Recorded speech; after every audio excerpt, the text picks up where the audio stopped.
Hello friends, कैसे हैं? हम बात करेंगे जिनको संतोषी माता का व्रत रखना है, कौन से फल खाएं, क्या ना खाएं, किस तरह विधि करें। पूजा विधि: शुक्रवार के दिन वैभव लक्ष्मी की पूजा तो होती ही है और इस दिन माँ संतोषी की पूजा होती आई है। तो माँ संतोषी को सुख, शांति, वैभव की देवी माना जाता है। माना जाता है कि शुक्रवार के दिन संतोषी माता का व्रत करने से घर में सुख समृद्धि आती है। साथ ही जिन्हें संतान सुख प्राप्त नहीं होता, संतान प्राप्ति के लिए इस वो व्रत को कर सकते हैं। हालांकि संतोषी माता के व्रत के नियम बाकी व्रतों से अधिक कठिन हैं, तो इनका पालन करना बहुत ही ज़रूरी होता है, अहम होता है। तो जानते हैं कि संतोषी माता के व्रत के नियम और इस दिन बनाए जाने वाले भोग के बारे में।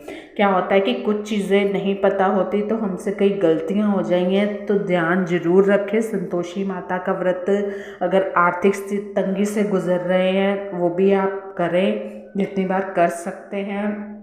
संतोषी माता की पूजा विधि आप सबको पता है, नहीं तो आप पंडित जी से पूछ के सब करवा सकते हैं। शुक्रवार को व्रत का संकल्प कर नहा दो, लाल रंग के वस्त्र पहने और पूजा के स्थान पर माता की पूजा के लिए एक चौकी के ऊपर लाल रंग का कपड़ा बिछा ले और उस पर माँ संतोषी की प्रतिमा, तस्वीर स्थापित करें। इसके साथ ही कलश की स्थापना करनी चाहिए और माँ संतोषी को सिंदूर, अक्षत, फूल, माला चढ़ाए। संतोषी माता को भोग में चना गुड़ चढ़ाना शुभ माना जाता है। साथ ही केला भी उन्हें चढ़ाना चाहिए।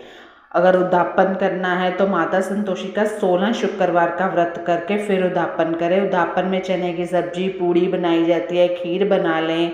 भोग लगाने वाले तरीका है कि चने को रात पर भिगो लें, सुबह भोग कुकर में डाल के उबाल लें। अब कढ़ाई में घी तेल गरम करके हरी मिर्च, जीरा पाउडर, धनिया पाउडर, गरम मसाला, टमाटर वगैरह भून लें। मसाला भून जाने पर इसमें चने डाल दें और थोड़ी पका लें। बस ये सब आपको बनाना है। खीर आपको पता है रात को भिगो देनी है चावल और सुबह बना लेनी है खीर, वो अच्छे बनेगी। सबसे अहम बात है कि व्रत में क्या खाएं क्या नहीं। खट्टी चीज़ नहीं खानी चाहिए। व्रत रखने वाले घर में किसी ने भी खट्टी चीज़ नहीं खानी है, ना ही घर का कोई सदस्य खाए और ना ही कोई बाहर का कोई आता है तो वो आपके घर में अगर कोई पड़ोसी दे जाता है तो वो भी पहले ही मना कर दीजिए। व्रत में आप मीठे का सेवन कर सकते हैं, कोई भी एक अनाज दिन में एक बार मीठा खा सकते हैं। नमक का सेवन बिल्कुल नहीं करना है। तो अब मैं सुनाने जा रही हूँ आप कथा संतोषी माता की। एक बुढ़िया थी, उसके एक पुत्र था। बुढ़िया पुत्र के विवाह के बाद बहू से घर के सारे काम करवाती, लेकिन उसे ठीक से खाना नहीं देती थी। ये सब लड़का देखता पर माँ से कुछ नहीं कह पाता। काफ़ी सोच विचार कर एक दिन लड़का माँ से बोला, माँ मैं परदेश जा रहा हूँ। माँ ने उसे जाने की आज्ञा दे दी। इसके बाद वह अपनी पत्नी के पास जाकर बोला, मैं परदेश जा रहा हूँ, अपनी कुछ निशानी दे दो।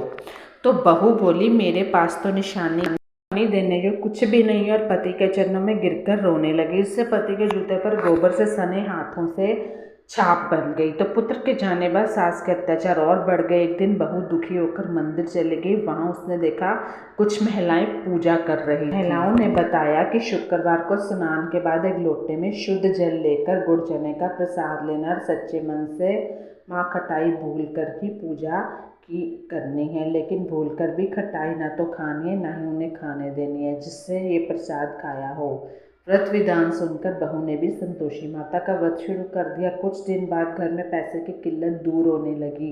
इस पर बहू ने कहा, हे माँ, जब मेरा पति घर आएगा तो मैं व्रत का उद्यापन करूंगी। तो फिर माता रानी उसने पति को स्वप्न दिया और कहा कि तुम अपने घर क्यों नहीं जाते। तो वह कहने लगा, सेठ का सारा सामान अभी बिका नहीं है। माँ की कृपा से कई व्यापारी आए और सेठ का सारा सामान खरीद कर ले गए।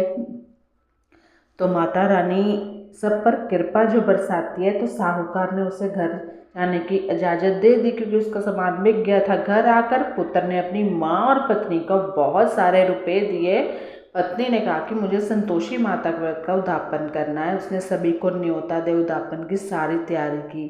पड़ोस की स्त्री देख ईर्ष्या करने लगी और अपने बच्चों को सिखा दिया कि तुम भोजन के समय खटाई ज़रूर मांगना। तो उद्यापन के समय खाना खाते खाते बच्चे खटाई के लिए मचल उठे तो बहू ने पैसे देकर बहलाया।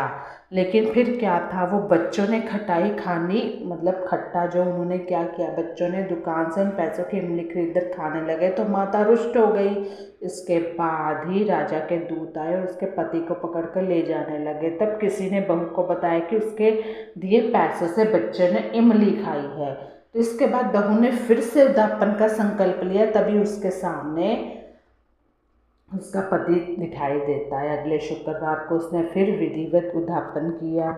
से माँ संतोषी प्रसन्न हो गई और 9 माह बाद बहू को चांद से पुत्र की प्राप्ति हुई। सास, बहू और बेटा माँ की कृपा से आनंद से रहने लगे। तो जय संतोषी माँ। अगर आपको माँ का व्रत रखना है तो नियमों का